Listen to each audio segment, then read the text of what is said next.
Ang tagalupa na viral ang mukha. Bip, bip, bip, bip, bip. Bumibip, bip, bip, bip, bip, bip, bip, bip, bip, bip, bip, bip na ba? Ang lahat! Martian! Enrico Pañero! Bip, bip, bip, bip, bip. Bip, bip, bip, bip, bip, bip. Bip, bip, bip, bip, bip. Just FM. Beep, beep, beep, beep, beep, umaga, mga yes friend! Ito na ang 101.1 Yes FM Balitang Oy, eto sa mga yes pre natin na suking-suki ng mga purified water. Oh, yan. No, yung sa mga nasa subdivision.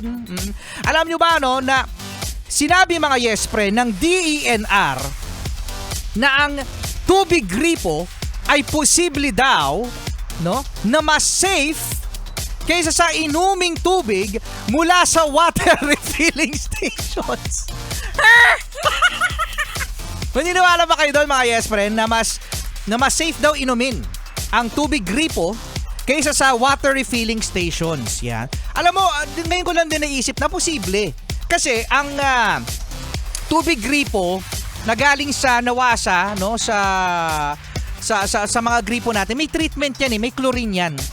Tapos lumaki din ako sa gripo mga yes friend, sa tubig gripo. Nung lumipat lang kami sa Cavite, Diyan lang ako nakaranas ng refilling stations na tubig kasi deep well kasi kami sa Cavite. Ano choice namin, di ba? Inom kami ng tubig galing lupa. Lasang kalawang! Lasang deposo pala, deposo. Oo, kaya sa mga yes friend natin dyan, na lumaki sa tubig gripo, iba ang inyong immune system, no? Sanay na sanay kayo sa mikrobyo. Ayan yung mga hindi sakitin. No, posible nga na hindi sila sakitin.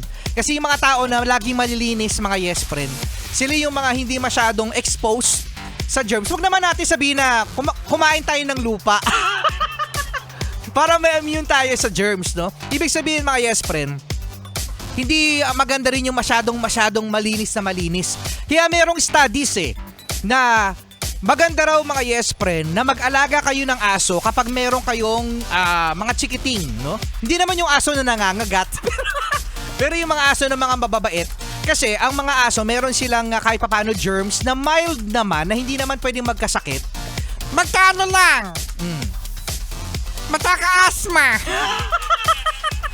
Magkaka-asthma ba? Pwede mga yes friend na ma-expose ang mga bata sa mga aso dahil merong studies na mas mataas daw ang immune system ng mga bata na lumaki sa mga aso.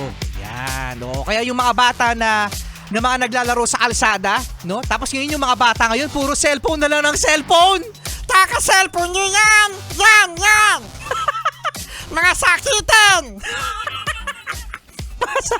Pasakitin daw. Di ba kuya? Di ba kaya Tolits, yung may lupa sa kuko. Yung may lupa sa kuko pagkatapos, isusubo. Kaya ang lakas ng resistensya nyo Kaya pala kayo sa mga cellphone ng mga bata, no? O sa mga yes friend, kasama nyo pa rin DJ Rico Pañero. At ang cuteness, overlord, Martian! Ang cute ko talaga, promise! Nakakagigil! 101.1 Yes, FM! Naranasan mo na ba?